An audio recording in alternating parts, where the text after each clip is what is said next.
Vamos ler com a ajuda de Deus e a guia do Espírito Santo a palavra que acha-se escrita no capítulo 16 do Evangelho de Mateus.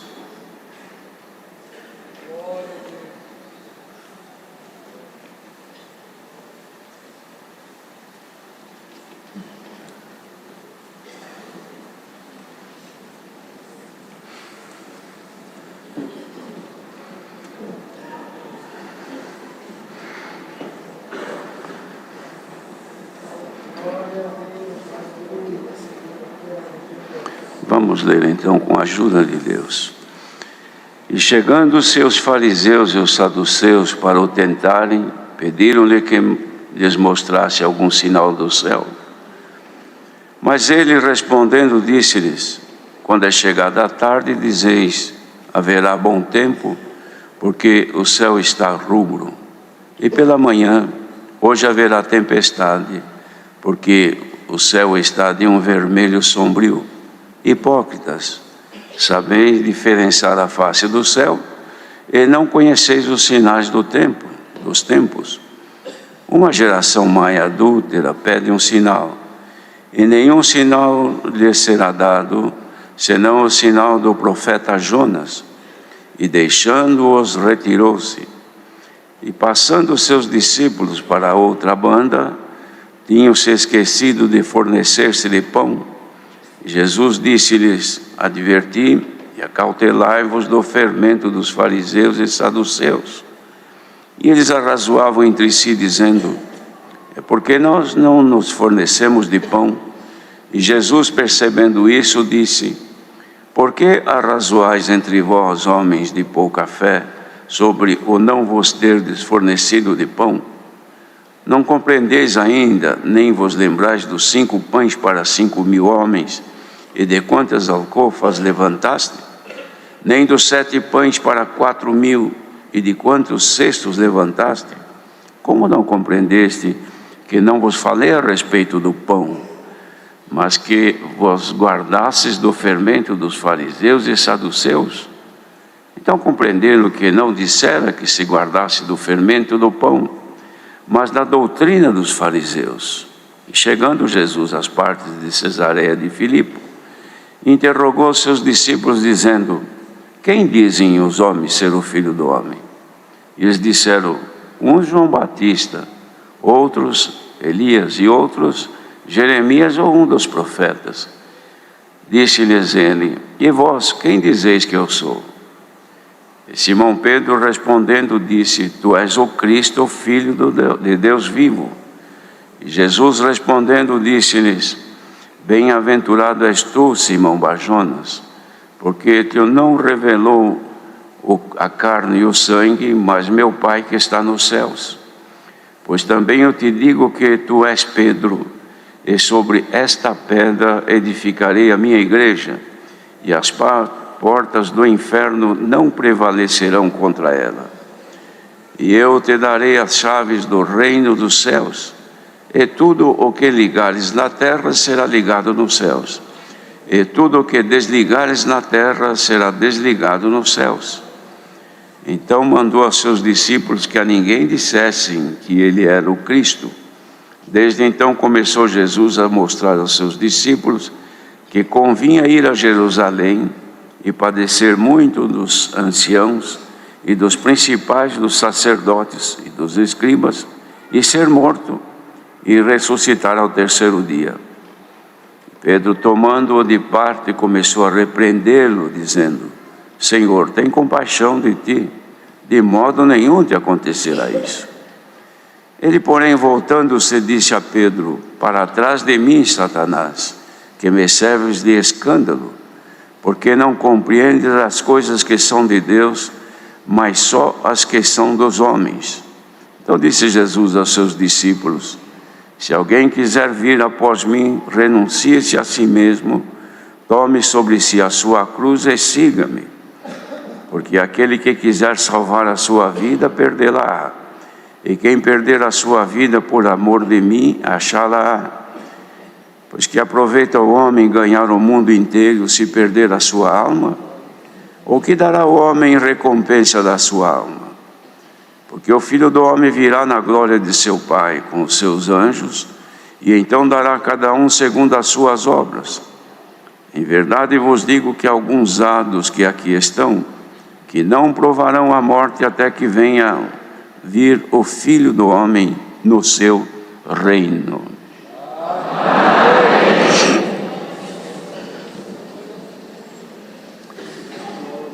São 3 situações onde Jesus comunicava com seus discípulos em razão do reino dos céus, do evangelho que ele apresentava e também da situação que vivia naqueles momentos. Os irmãos vejam aqui que logo no começo deste capítulo se descreve a aproximação dos fariseus e saduceus ao Senhor, mas não para ouvi-lo ou com a intenção de aprender alguma coisa para a salvação, que era o motivo único que Jesus falava com a multidão e com seus discípulos, mas era para o tentarem.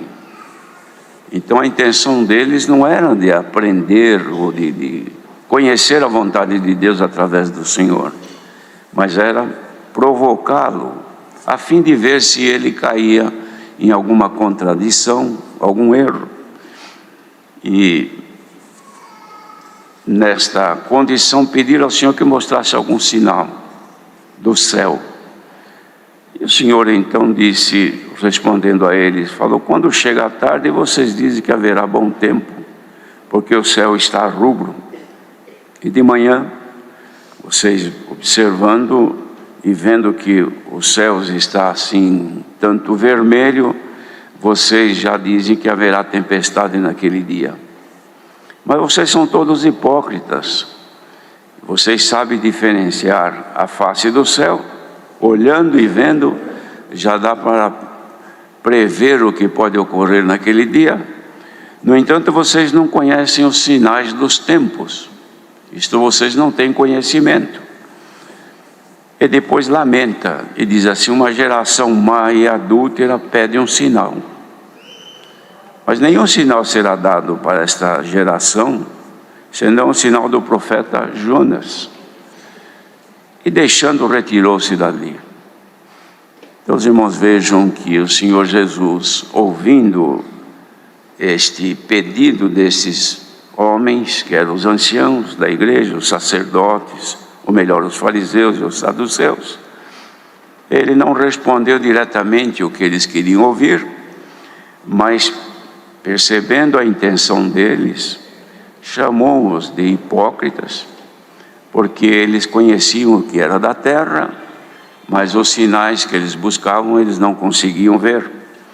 E um dos sinais era o sinal do profeta Jonas, que esteve 3 dias no ventre do grande peixe, e depois então ele cumpriu aquilo que Deus havia determinado. Aqui ele já estava querendo dizer, irmãos, que também esse mesmo tempo ele passaria no seio da terra, para depois dali sair, cumprindo então a missão que o Pai lhe havia confiado.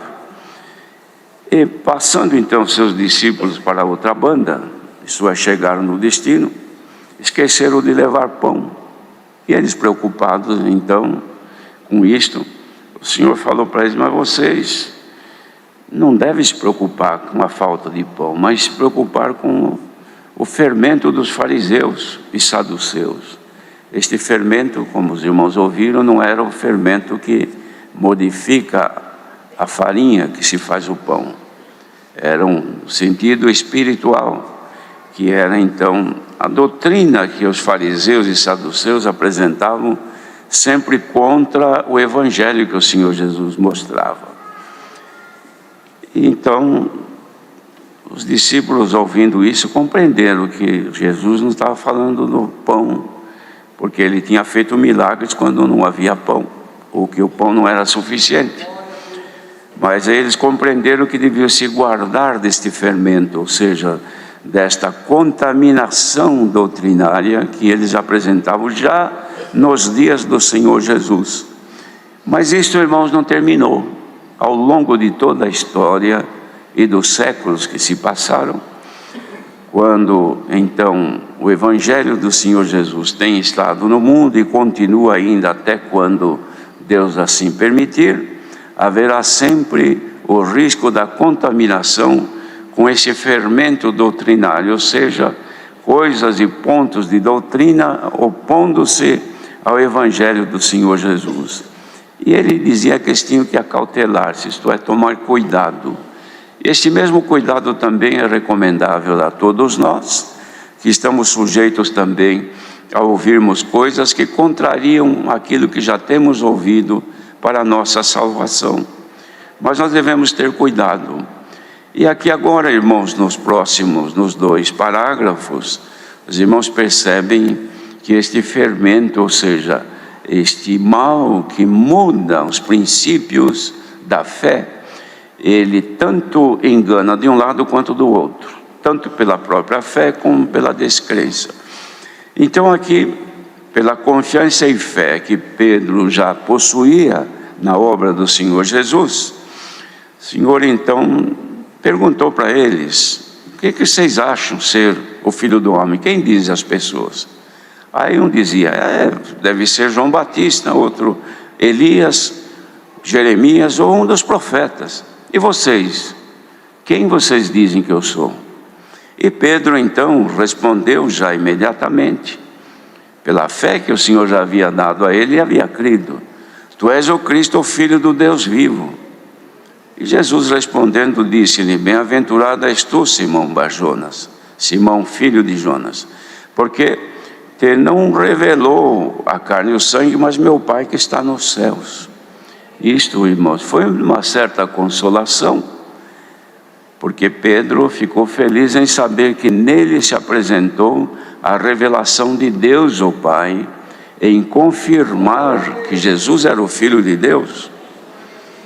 E depois o Senhor fez ali algumas afirmações, dizendo: tu és Pedro, porém sobre esta pedra, que era ele, Jesus, edificarei a minha igreja, e as portas do inferno não prevalecerão contra ela. Ou seja, heresias, fermentos, coisas contrárias à doutrina não prevalecerão contra ela, ou seja, esta porta que está aberta, que é Jesus Cristo.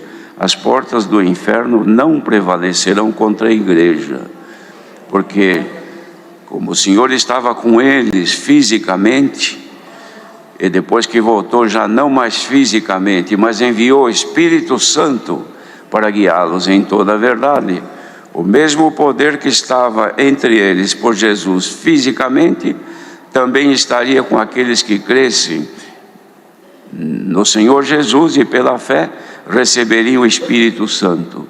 Resumindo, o poder que estava em Jesus também está na igreja, está no povo, para poder vencer e não ser vencido pelas portas do inferno, que estão abertas até hoje. Por isso que Deus até deu de ler agora há pouco esta carta, que é uma prevenção, irmãos, contra as portas do inferno, por onde entra o pecado e o mal que leva as pessoas à condenação. Mas depois, irmãos, mais para frente, o Senhor mostrou ao discípulo que convinha que ele padecesse. Por quê? Para que tudo isso ocorresse, que ele fosse e voltasse ao Pai, para que o Espírito Santo fosse enviado, convinha que ele sofresse e fosse morto, mas ia ressuscitar ao 3º dia.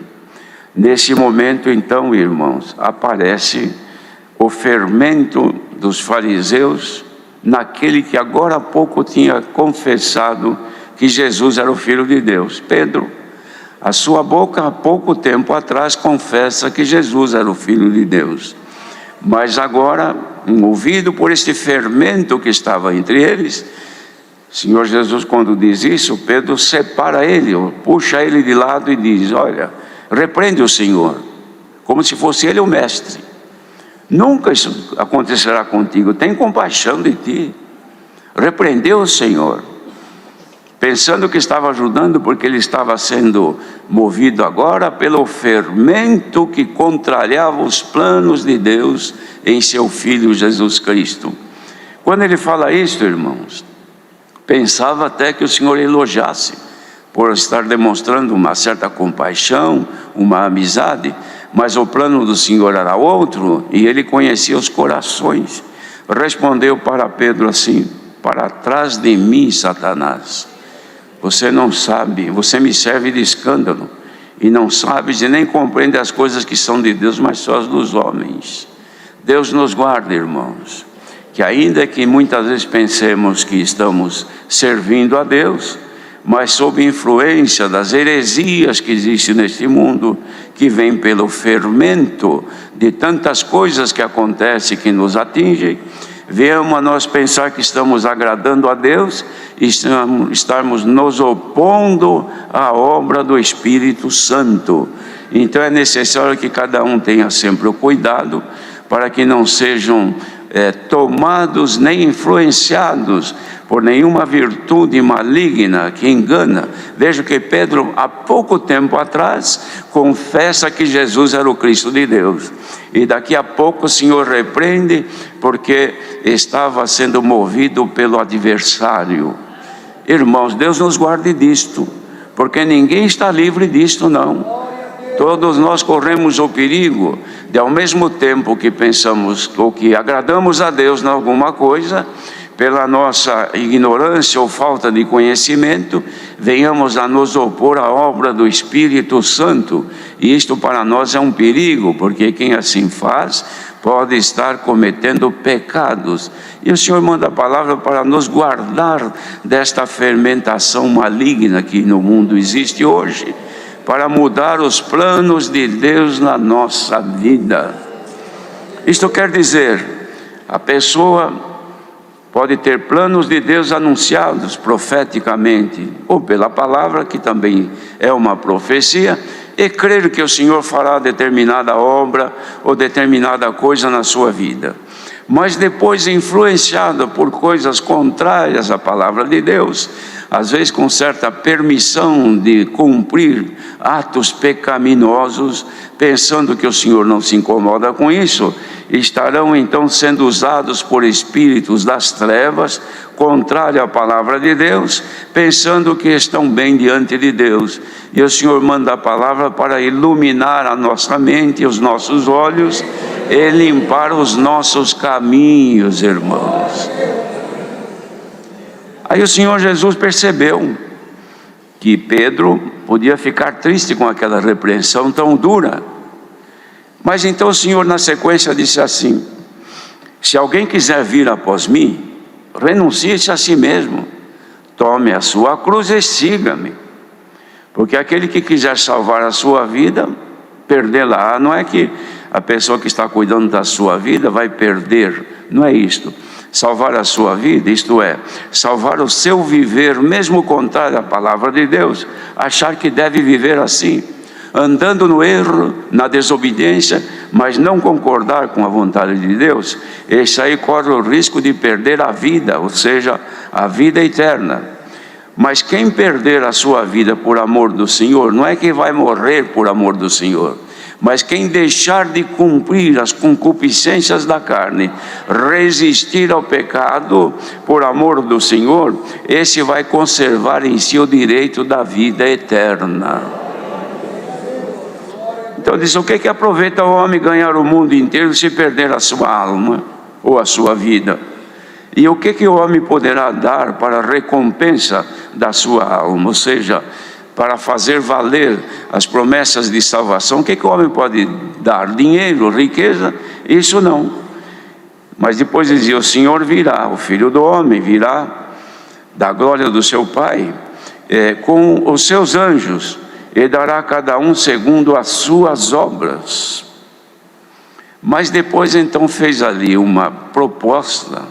Vejam, irmãos, o que é a bondade e a misericórdia de Deus, que conhece em Jesus Cristo a fragilidade do homem.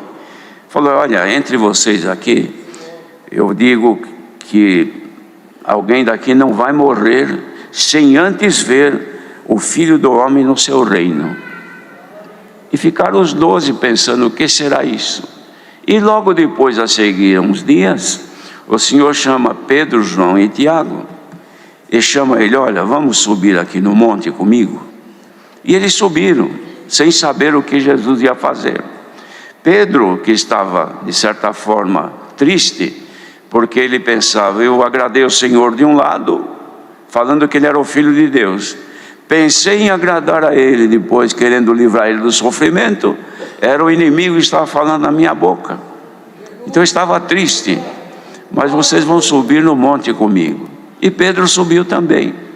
E quando chega lá em cima, irmãos, de repente o Senhor Jesus transformou-se, transfigurou, mudou a sua figura, e a glória de Deus o tomou, e ele resplandecia diante dos olhos dele. E desce ali Moisés e Elias também. Quando eles olham aquilo, irmãos, caíram ali de ver tamanha glória. Mas Pedro, então, agora, assumindo tanta confiança, e ver que Jesus conversava com Moisés e com Elias, certamente falava sobre a lei, sobre os profetas e sobre o plano de salvação que Deus havia posto nele como Filho de Deus. E Pedro, vendo aquilo, então, irmãos, ainda se tem a coragem, levanta: Senhor, o que é que nós construímos aqui? 3 cabanas, uma para ti, uma para Moisés e outra para Elias, querendo outra vez agradar ao Senhor com os pensamentos humanos. Jesus não falou nada, mas desce dos céus uma voz: este é meu filho amado, a ele ouvi. Quer dizer, irmãos, que o esforço humano pode até atrapalhar, mas a força de Deus na vida daquele que creu no Senhor Jesus não atrapalha, edifica. E alguém que está aqui hoje que pensa: Senhor, eu tenho feito muita força para te agradar, mas não tenho conseguido, porque tanta coisa que aparece, quando eu vejo, eu já errei, já tropecei, já falhei, já cometi tanta coisa desagradável, mas eu quero te agradar. Então vem aqui a palavra nesta manhã, e o Senhor te avisa que se você tem um propósito de agradar a Deus, ainda com as fraquezas que você tem, o Espírito Santo ajuda as nossas fraquezas. Então, quando Paulo orou a Deus pedindo que ele queria ser liberto do mal, e naquela insistência orou 1, 2, a terceira vez que orou, que clamou, Deus respondeu e disse: Paulo, a minha graça te basta, Paulo. A minha graça que te cobre já é tudo, já é o bastante. Porque o meu poder se aperfeiçoa na fraqueza. Então, a irmandade que está aqui hoje, cobertos com a graça do Filho de Deus, ainda que com tanta fraqueza, saibamos uma coisa: o poder de Deus se aperfeiçoa em nós, na nossa fraqueza. Então, quem está aqui, que quer agradar a Deus, o Senhor te aceita. Ainda que tenha alguns defeitos, a graça está te cobrindo. Você é um agraciado de Deus, a irmã é uma agraciada de Deus. Vá com a tua pouca força, que o Senhor te ajudará. E se alguém aqui espera de Deus alguma bênção, alguma coisa, mas quando olha para dentro de si, se acha tão indigna: Senhor, eu não tenho dignidade, eu não tenho condição de alcançar um bem das tuas mãos, tem misericórdia de mim. Então a palavra nesta manhã fala a mesma coisa, como disse para Paulo: a minha graça te basta e o meu poder se aperfeiçoa na fraqueza. Então, irmãos, Pedro se encontrou em fraqueza, mas Deus, olhando, até o exaltou, porque chamou ele para subir no monte e ver ali a glória de Deus. Subir no monte, irmãos, era um trabalho, uma dificuldade. Não pensemos que subir ali onde o Senhor Jesus foi era um caminho limpo, como a gente andando aqui no asfalto. Não, irmãos, certamente era caminho difícil, cheio de pedras e tantas outras coisas, mas eles foram subindo, porque o Senhor convidou: subamos então. E hoje o Senhor ajuda a nós a subirmos nas dificuldades que temos, na nossa fraqueza, mas não pare, continue subindo, porque chegando no ponto que o Senhor te espera, a glória de Deus aparecerá na tua vida. Imagine, irmãos, o que Pedro e João e Tiago viram. O Senhor glorificado era aquele que andava com ele, aquele que sofria junto com eles, perseguido pelos judeus. Agora de repente se transforma ou se modifica numa glória daquela, e vê Moisés e Elias falando com ele, viram então a glória de Deus. E não foi só isto, viram a glória de Deus e ouviram a voz de Deus. Hoje, nesta manhã, quem está lutando para agradar a Deus, para subir no monte das dificuldades, para servir o Senhor, quem sabe nesta manhã a glória de Deus também aparece aqui sobre esses que estão ouvindo e por esse mundo afora, e apareça a voz de Deus. Esse é meu filho amado, a ele ouvi. Ouçamos o que o Senhor nos diz nesta manhã. O Senhor nos ajudará nas nossas fraquezas. Glória ao nome do Senhor. Ninguém se sinta derrotado, irmãos, porque muitas vezes nós, por conta de tudo que se apresenta, temos nosso esforço para agradar a Deus, mas quanta coisa que se levanta e nós nos sentimos diante das situações como nada, sem força. O que vai ser, o que será, não sei o que fazer. Mas o Senhor sempre apareceu e anuncia hoje: Deus aparecerá com a sua glória na vida daqueles que estão esperando na sua misericórdia.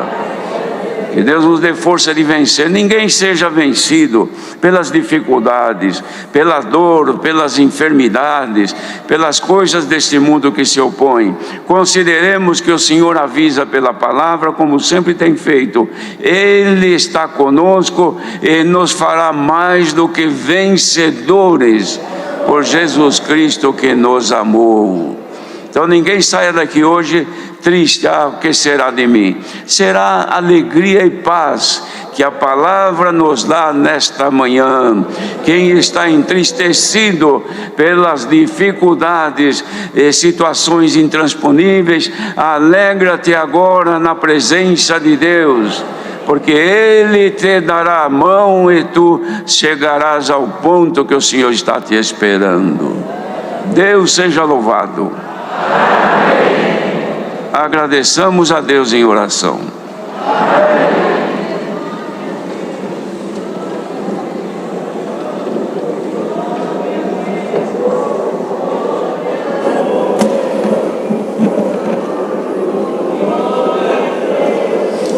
Aleluia, Jesus. Glória a Jesus. Glória a Jesus. Bendito é o teu nome, Senhor. Graças te damos, ó Deus, por mais esta grande oportunidade de estarmos diante da tua presença, Senhor. Agora num ato de agradecimento por mais esse dia que tu nos deste, principalmente de estar aqui na tua presença, Pai. Te rendemos graça por esse santo culto, que te adoramos, elevamos as nossas petições, os nossos rogos, as nossas confissões, aleluia, os nossos agradecimentos a Ti, Senhor. Te damos graça pelos hinos que cantamos, pela oração que Tu deste à Tua igreja, aleluia. Te damos graça, Pai, pelos hinos, pelos louvores, aleluia, por esta carta que foi lida, por essas santas recomendações, Senhor. Te pedimos nesta oração ainda de agradecimento, guarda-nos das concupiscências da carne e nos ajuda a cultivar, aleluia, os frutos do Espírito pelo amor do Teu nome. Senhor Deus, graças te damos maiormente, aleluia, pela revelação e pela exortação da tua palavra. Aleluia, guarda a tua palavra em nossos corações.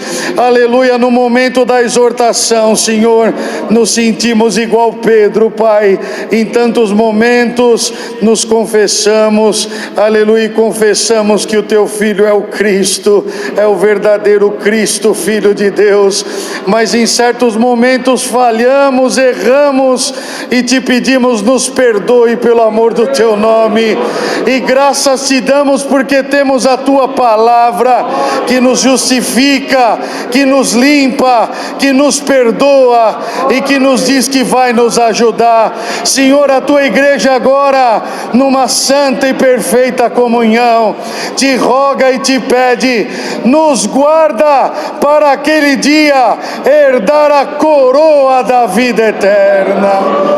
Graças te damos por tudo, rogamos os teus favores em Jesus Cristo, teu Filho, bendito para sempre. Amém. Glória a Jesus Cristo. Santo, santo é o Senhor. Glória a Deus. Glória a Deus. Deus seja louvado.